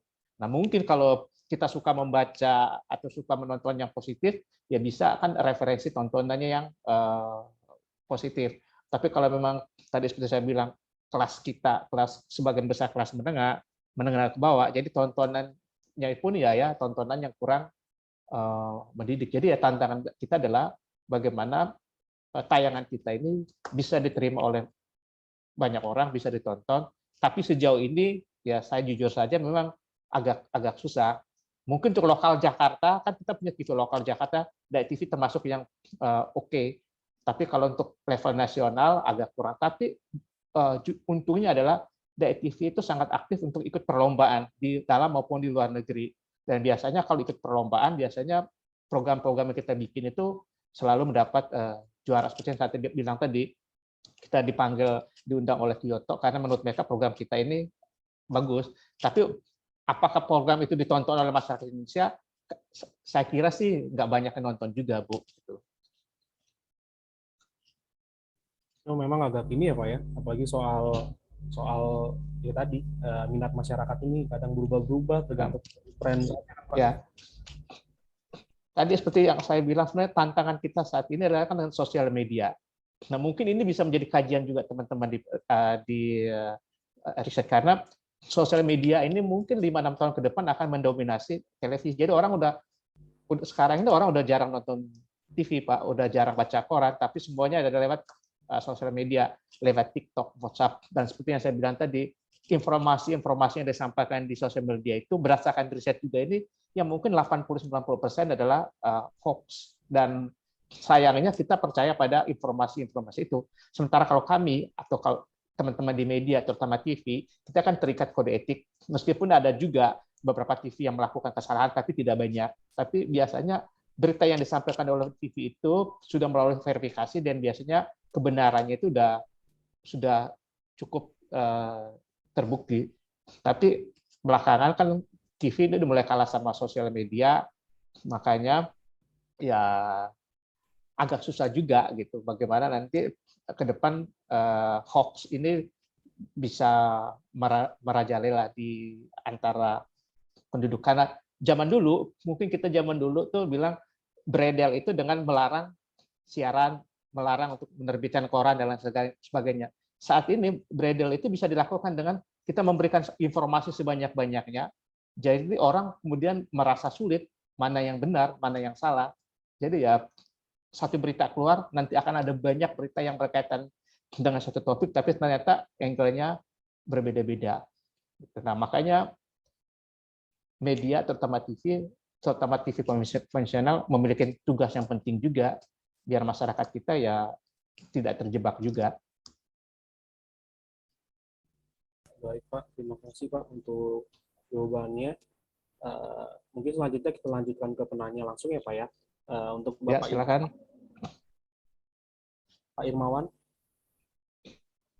Ya, terima kasih Mas Yuda dan Pak Paulus. Saya sangat tertarik dengan bahasan pagi ini. Saya punya harapan, kan saya punya hobi untuk hobi mereparasi jam-jam kuno, jumban, jam lemari dan sebagainya itu. Itu harapan kami kalau bisa ditayangkan mungkin istilahnya sebagai apa ya, dermawan, kalau ada jam rusak kami siap mereparasi tanpa dipungut biaya, hanya untuk menambah wawasan macam-macam jam itu. Di rumah itu sudah ada lebih dari 50 lebih itu, dari mulai jam yang transistor kecil-kecil sampai yang besar itu. Kalau bisa ditayangkan ini juga bisa mengangkat ekonomi masyarakat, karena kami membeli jam itu dalam kondisi mati, sebagian besar dalam kondisi mati. Saya mencari di pasar-pasar tradisional dan pedagang-pedagang barang antik itu. Terus kemudian saya servis sendiri kalau bisa. Kalau enggak baru kerjasama dengan servis jam yang profesional. Ini kalau bisa ditayangkan sebagai apa istilahnya untuk memperbaiki atau melestarikan jam-jam yang sudah mati itu kami siap membantu. Mungkin dari pondok, dari masjid atau dari langgar atau dari teman-teman yang punya jam yang rusak, nanti bisa kalau bisa ditayangkan lewat DTV ini mungkin istilahnya bisa mengangkat nambah pengetahuan, karena dengan cara yang sederhana, dengan alat-alat yang sederhana yang ada di rumah. Mungkin harapan kami itu Pak Paulus mungkin suatu saat bisa ditayangkan. Kami di Wonokromo ini di Yogyakarta, kalau suatu saat bisa mampir ke Jogja. Terima kasih. Ya, terima kasih Pak. Dan sebenarnya apa yang Bapak lakukan ini itu kan bagian dari reuse tadi Pak yang menggunakan kembali, dan juga bisa DAI-TV memang sangat concern juga dengan hal-hal seperti ini Pak, karena kita maupun masyarakat itu tidak boros, bisa memakai kembali barang yang kita bisa pakai juga untuk menghemat, selain menghemat budget juga untuk demi lingkungan juga. Jadi DAI-TV juga dulu kita punya program Pak yang mengangkat hal-hal seperti itu, cuman sekarang sudah tidak berlanjut karena memang kontennya sangat terbatas gitu. Terima kasih Pak ya informasinya.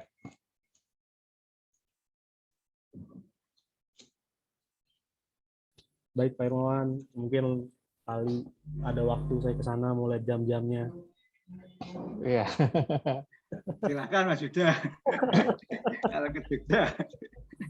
Baik Pak Paulus, kita lanjutkan lagi ke penanya berikutnya dari Bapak Dian Purwasan Tanah. Dipersilakan Bapak Dian. Terima kasih Mas Yuda. Ya. Selamat siang Pak Paulus dan selamat siang juga Pak Kades, Prof. Ali. Terima kasih. Saya juga kadang-kadang ya melihat dan tayangan DAI-TV dan memang sangat inspiratif. Nah, terkait dengan tadi beberapa hal yang sudah disampaikan oleh rekan-rekan sebelumnya terkait dengan bagaimana mengedukasi dan memprovokasi masyarakat ya.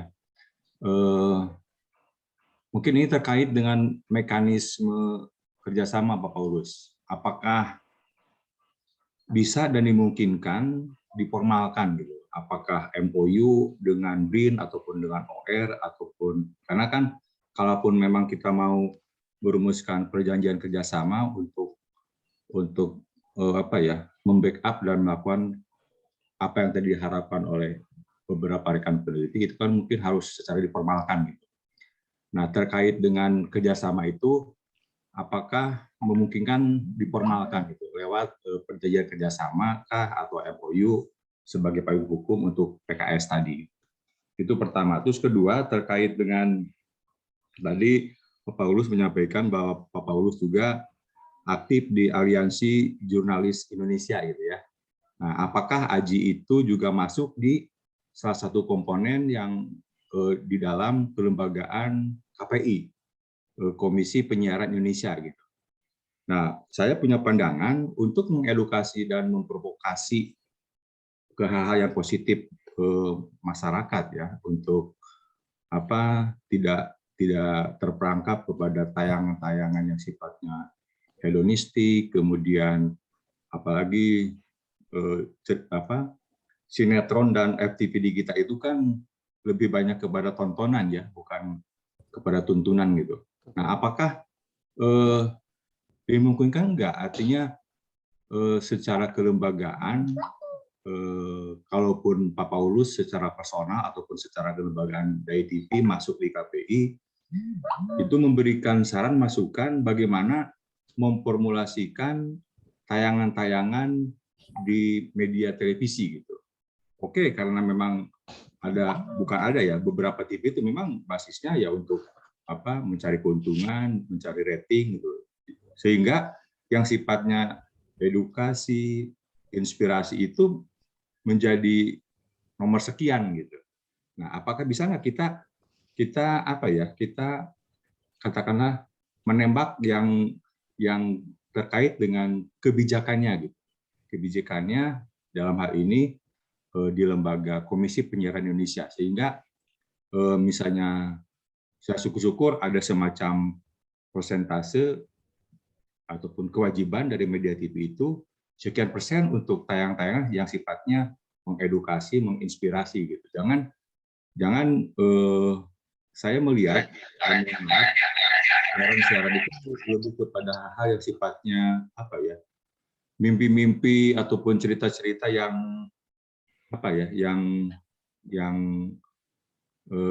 kurang mendidik lah gitu. Mungkin itu Pak Paulus, terima kasih. Mas Yuda.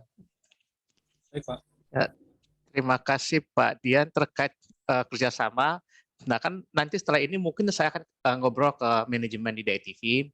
Kita ada tawaran untuk kerjasama dan menurut saya menarik karena dulu sekitar 10 tahun lalu pun sebenarnya kita pernah melakukan hal yang sama Pak. Kita pernah kerjasama dengan lembaga disabilitas UI, kita ada kontrak dengan mereka karena waktu itu DITV pengen mengangkat kisah inspiratif dari teman-teman disabilitas di seluruh Indonesia, dan UI kebetulan mereka punya lembaga itu, mereka yang memasuk datanya ke kita, kemudian kita yang turun ke lokasi untuk meliput. Nah, soal kerjasama nanti mungkin saya akan informasikan kalau saya kan sebenarnya lebih ke program Pak, nanti yang bertanggung jawab secara keseluruhan kan ada direktur dan lain sebagainya, tapi saya akan memberikan informasi kali ini dan coba mengajak kalau bisa, karena menurut saya pribadi pun sebenarnya ini positif dan pernah kita lakukan sebelumnya.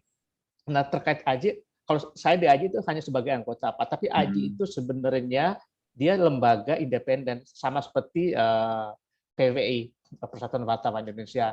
Nah, terkait KPI, sebenarnya KPI itu sudah punya peraturan Pak untuk teman-teman di TV, namanya P3SPS, Standar Perilaku dan Pedoman Perilaku Penyiaran. Dan sebenarnya semuanya itu kita udah dibagiin semua bukunya. Tapi tadi seperti saya bilang tadi, yang namanya TV kan mereka kan butuh pemasukan. Dan saya pada posisi tidak menyalahkan juga teman-teman yang di TV karena sumber utama dari TV adalah kan iklan. Iklan itu sumbernya dari rating. Kalau kayak tadi di TV kita ratingnya kecil, jadi yang iklan masuk itu sebenarnya sangat terbatas dan untungnya kita memang nggak menerima iklan juga karena tadi sementara kalau TV-TV lain kalau yang menonton sedikit, kemudian akhirnya yang iklan juga sedikit, TV-nya juga akan mati. Dan sebenarnya KPI punya regulasi juga, Pak. Biasanya banyak teman-teman televisi itu yang dipanggil oleh KPI untuk ditegurkan, oh konten kamu salah, konten kamu salah. Dan untungnya selama saya di Daet TV hampir 15 tahun, itu Daet TV baru dipanggil 1 kali oleh KPI, Pak. Itu pun karena bukan dipanggil karena kita salah, tapi karena ada kesalahan konteks yang kita lakukan. Gitu. Karena waktu itu contoh, kita diminta oleh Badan Narkotika Nasional untuk sosialisasi tentang anti narkoba, terus kita tayangnya di pagi hari, dan menurut KPI itu salah, seharusnya tayang di malam hari. Tapi kalau di TV-TV lain, teman-teman saya itu ya hampir setiap hari ditulis surat, dipanggil sama KPI karena kontennya kurang sesuai. Tapi tadi ya faktanya seperti ini memang agak susah juga sih Pak. Tadi kan ada kebutuhan kita, dan sebenarnya yang perlu diedukasi menurut saya adalah masyarakat. Karena kan ujung-ujungnya adalah masyarakat. Kalau masyarakat kita mulai saat ini mereka hanya mau menonton konten-konten yang positif, konten-konten negatif nggak ditonton, otomatis teman-teman media TV pun mereka akan membuat konten-konten yang positif, Pak. Gitu. Dan mungkin bisa menjadi bahan penelitian juga di teman-teman gitu. Kenapa sih masyarakat Indonesia ini lebih suka nontonnya yang negatif? Tapi seperti yang saya bilang tadi, yang saya baca adalah tingkat ekonomi, tingkat sosial, budaya kita ya masih ya tadi menonton TV adalah untuk hiburan, untuk senang-senang. Beda mungkin buat orang lain, ada yang menonton TV untuk mendapatkan pengetahuan, mendapatkan inspirasi. Nah ini bisa menjadi bahan riset Pak. Nanti bisa Daet TV bisa contek juga tuh untuk hasilnya. Demikian Pak Dian dari saya. Jadi jatuhnya simbiosis mutualisme lah ya Pak. Ya betul Mas gitu. Baik, mungkin dari Pak Paulus ada 2 penanya ya. Pak. Satu dari langsung, ya. satu dari. Silakan. Untuk selanjutnya Ibu Etiana. Terima kasih waktunya. Saya tertarik dengan tadi ya tayangan Bapak mengenai jembatan. Di sini bahwa konektivitas berupa jembatan itu sangat berpengaruh besar terhadap kesehatan masyarakat di sana ya. Multiplier effect. Dampaknya tadi sudah sebagian ada gitu ya, yang ada yang lebih gampang memasarkan dan lain-lain. Apakah hal tersebut sudah pernah diteliti ya Pak ya? Gitu. Dengan kalau misalnya sudah diteliti, apakah misalnya ada pemberdayaan di situ untuk lebih meningkatkan kesejahteraan masyarakat di situ? Itu mungkin dan apakah juga sudah ditayangkan gitu. Jadi tidak hanya membangun jembatan, tapi juga sudah dilihatkan dampak-dampaknya, pengaruhnya kepada masyarakat untuk meningkatkan kesejahteraannya ini apa gitu, sudah ditayangkan. Dan itu mungkin kalau belum saya tertarik juga untuk bahan penelitian gitu, karena melihat dampaknya. Sekian, terima kasih. Terima kasih Bu. Nah untuk penelitian sebenarnya belum, karena memang Daet TV kan kita teman-teman nggak punya kapasitas juga untuk melakukan penelitian. Tapi yang kita bisa lakukan adalah contoh tadi yang membangun jembatan di Garut tadi. Kita kan setelah membangun kita masih tetap berhubungan baik dengan mereka sampai sekarang pun. Nah setelah setahun 2 tahun dibangun, kemudian kita berkunjung lagi ke sana melihat hasilnya dan kita wawancara masyarakatnya. Ada masyarakat yang bilang setelah membangun jembatan, akses mereka untuk menjual bahan-bahan kebutuhan pokok lebih mudah. Contoh tadi ada seorang bapak yang dia bisa menjual hasil kebunnya dengan harga yang lebih baik ke desa tetangga, atau anak-anaknya mereka bisa bersekolah lebih bagus, dan mereka punya pun dulu ya kita hasil obrolan dengan mereka di sana dulu waktu ketemu pertama kali dengan reporter kita ya cita-citanya mereka ya hanya mau jadi petani sekitar aja, tapi setelah ketemu sama kita terus kita liput terus dibangun akses jembatan, ternyata cita-cita mereka ada yang mau jadi guru, jadi dokter dan lain sebagainya. Dan puji Tuhan ada seorang anak yang ikut berenang itu, saat ini dia menjadi guru. Tapi untuk penelitian memang kita belum pernah, karena memang bukan kapasitas kita juga, dan kita nggak punya kapasitas juga Bu untuk melakukan penelitian. Tapi yang bisa kita lakukan adalah memotret aja secara singkat apa perubahan. Apakah itu benar atau salah? Belum tentu juga, karena kan belum diteliti secara detail Bu ya. Tapi berdasarkan pengakuan yang mereka berikan ke kita ya hasilnya seperti itu.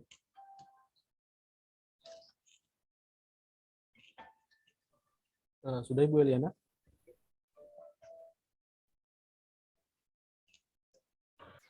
Mungkin kalau misalnya sudah diketahui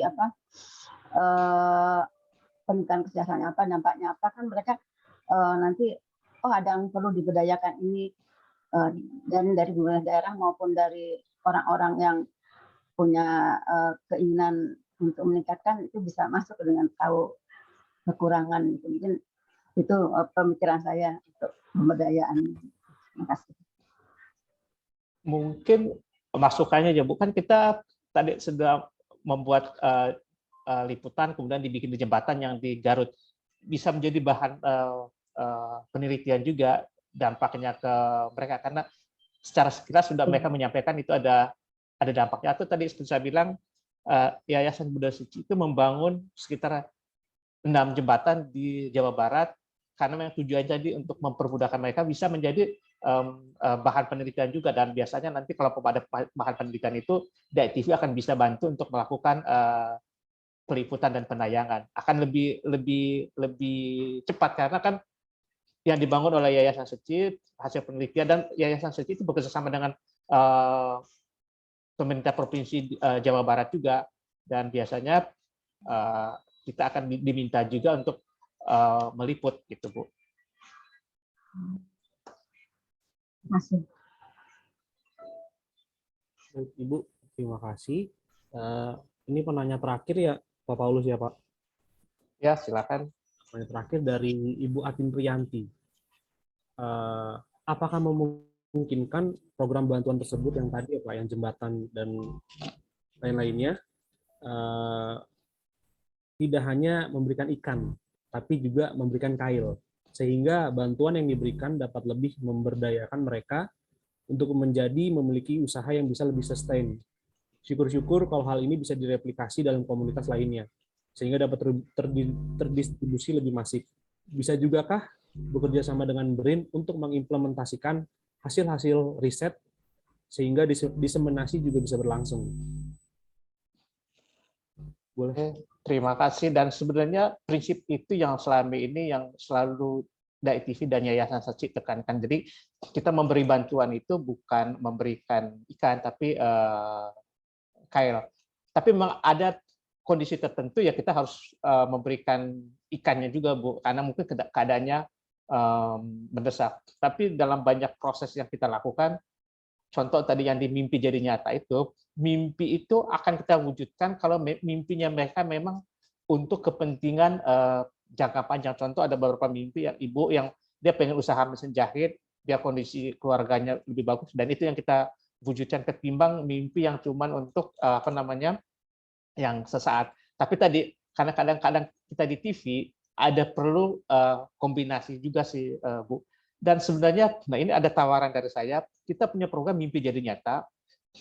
Mimpi jadi nyata itu adalah mimpi, kalau seseorang punya impian untuk mewujudkan sesuatu, akan kita wujudkan. Dan mungkin teman-teman di sini, contoh periset ini, punya mimpi untuk melakukan riset tentang apa, dan itu untuk pemberdayaan komunitas, dan nanti ada tim kita yang coba kita riset, apakah mimpi itu bisa kita wujudkan atau enggak.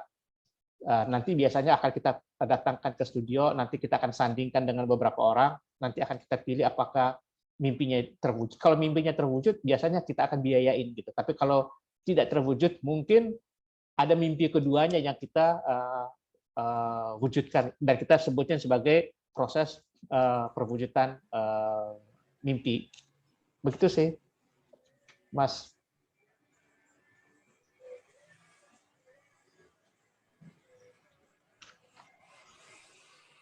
Terima kasih untuk jawabannya. Terima kasih juga untuk Bapak Ibu yang sudah bertanya. Kita langsung ke acara selanjutnya, yaitu penutupan yang akan disampaikan oleh Prof. Ali. Baik, terima kasih Mas Yuda. Seharusnya moderator ngasih kata penutup, minimal pantun itu lah. Ini main tutup. Iya ya. Apa yang disampaikan oleh Pak Paulus itu menurut saya menjadi bahan bakar yang luar biasa untuk penelitian ataupun untuk program-program pemberdayaan yang akan dilakukan oleh KSDK.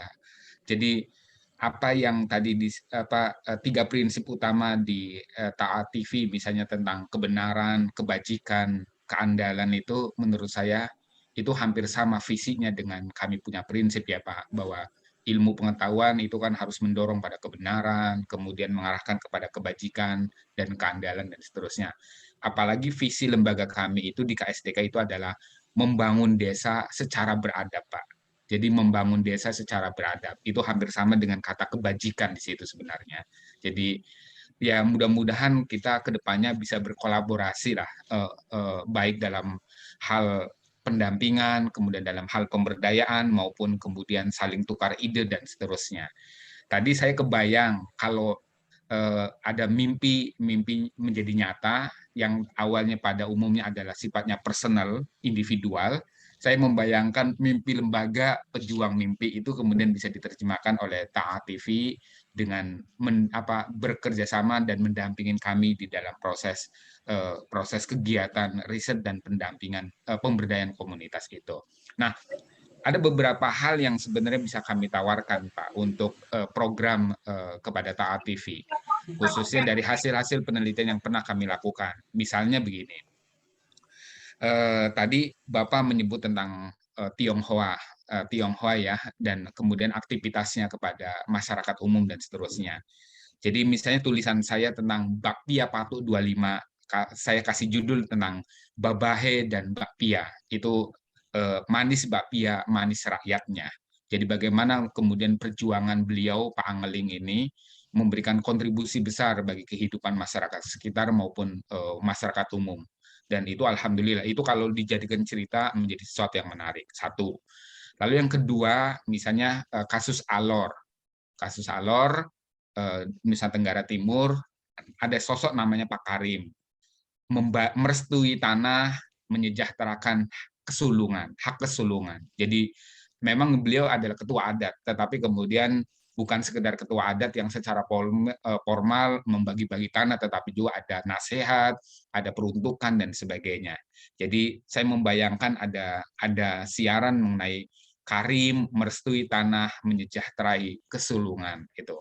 Terus yang ketiga, penelitian yang kami pernah lakukan misalnya tentang, dan itu sudah dinovelkan, Pak, sudah dinovelkan. Misalnya adalah pergumulan anak-anak di wilayah Kalimantan Barat, anak Madura, anak Dayak, anak Jawa dan sebagainya.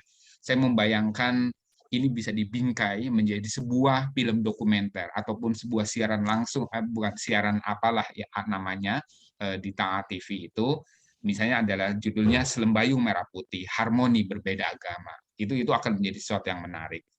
Kemudian beberapa lain, misalnya Bentang Sayur Malino, dia yang menyemai, dia yang membagi. Ini kasus di Sulawesi Selatan, yang kemudian ada tokoh dari Sunda, dari orang Sunda, menjadi pelopor utama penanaman sayuran di Bukit Malino, dan itu kemudian berkembang menjadi sesuatu yang luar biasa, mampu meningkatkan kesejahteraan buat masyarakat dan sebagainya. Nah, hal-hal yang seperti ini yang menurut saya sangat strategis untuk kita kerjasamakan antara KSDK, kemudian dengan Taat TV, itu bisa ya tadi bekerjasama program, bekerjasama isu, terus kami siap untuk menjadi menjadi narasumber, sama dengan Pak Paulus ketika kami minta itu pro bono juga, kami pasti yakinkan bahwa kita juga pro bono untuk itu. Cuma memang kendala untuk melakukan penelitian ke depan dan pemberdayaan ke depan itu adalah persoalan biaya-biaya pendampingannya itu, Pak. Jadi itu yang harus kami akui tidak ada di BRIN itu kan.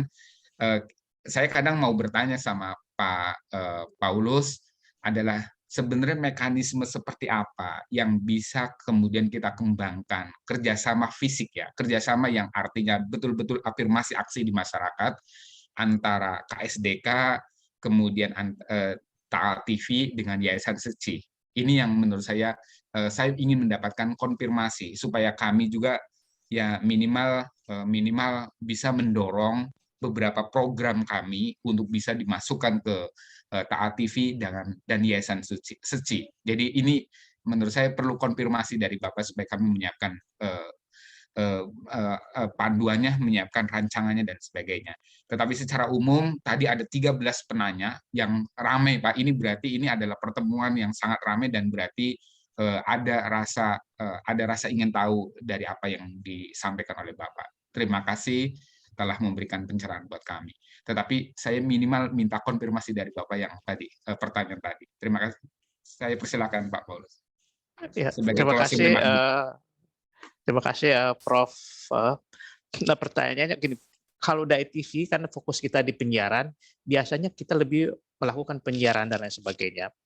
Nah, kalau SECI, memang SECI banyak terlibat dalam kegiatan sosial, baik itu di bencana, untuk pembangunan perumahan, atau pendidikan, kesehatan, dan lain sebagainya. Nah, kebetulan kalau aku menjawab soal SECI, kita memang satu gedung Pak, maksudnya satu saling kenal. Cuman kalau aku menjawab pertanyaannya, kayaknya aku juga nggak terlalu nggak terlalu bisa. Tapi mungkin ada beberapa ide dari saya tadi. Sebenarnya tadi kan SECI sudah membangun beberapa jembatan.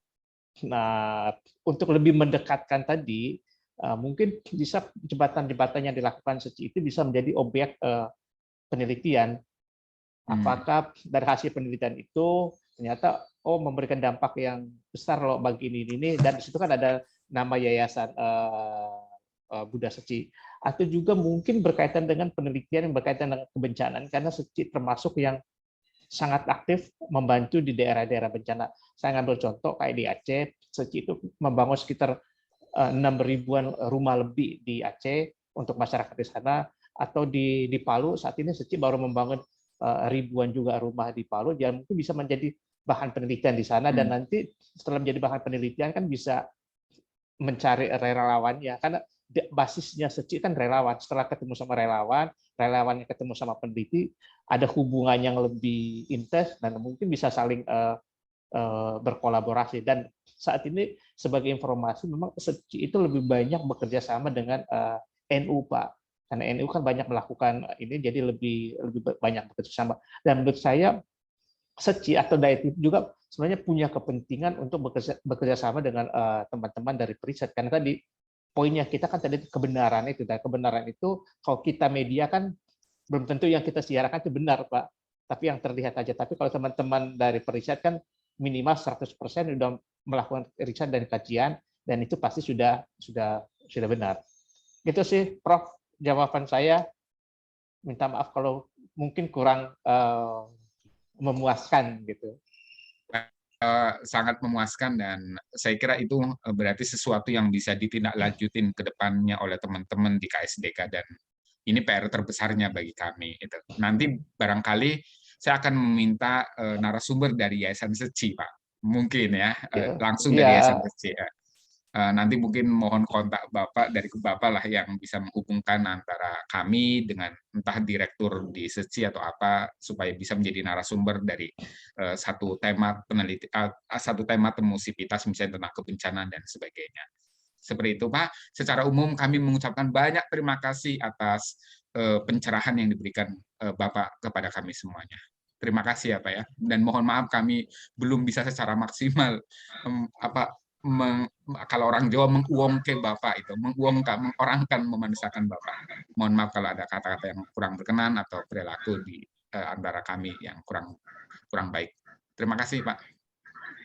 Oke, dari saya juga, dari atas nama DAITV, kami mengucapkan banyak terima kasih, dan DAITV juga senang karena kita diberi kesempatan untuk sharing, karena sebenarnya tadi visi dan misi kita kan sama Pak ya, untuk membuat masyarakat Indonesia lebih baik. Dan harapan saya sih mungkin ke depan DAITV bisa ada kerjasama juga dengan teman-teman dari KSDK, terutama berkaitan dengan riset-riset yang perlu DAITV bantu untuk ditayangkan di media DAITV.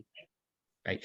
Dan mohon izin Pak, jika nanti rekaman ini kami sebarkan ya Pak, jadi sebagai pencerahan buat komunitas dan masyarakat secara umum. Iya Pak, silakan. Oke. Silakan Mas Yuda. Pak Paulus terima kasih, Bapak Ibu semuanya terima kasih, Bapak Ali semuanya terima kasih, dan juga teman-teman yang di luar grid yang mungkin sekarang sudah gabung ya, dari tadi sudah gabung, terima kasih sudah hadir sampai akhir acara. Untuk penutup mungkin saya akan bawakan pantun sedikit ya, seperti tadi Pak Fahri bilang. Ibu Haji pergi mengaji, pulang-pulang bawa bingkisan. Saya akhiri acara ini. Terima kasih, semoga acaranya berkesan. Mantap berkatnya. Mantap bungkusannya lah, itu yang paling penting. Terima kasih Mas Yuda. Terima kasih Pak Paulus. Terima kasih Pak semuanya. Terima kasih Pak semuanya. Terima kasih. Terima kasih. Sehat selalu semuanya. Terima kasih Pak Fokus. Ya, saya izin live ya. Terima kasih semuanya. Sama-sama. Terima kasih. Selamat siang.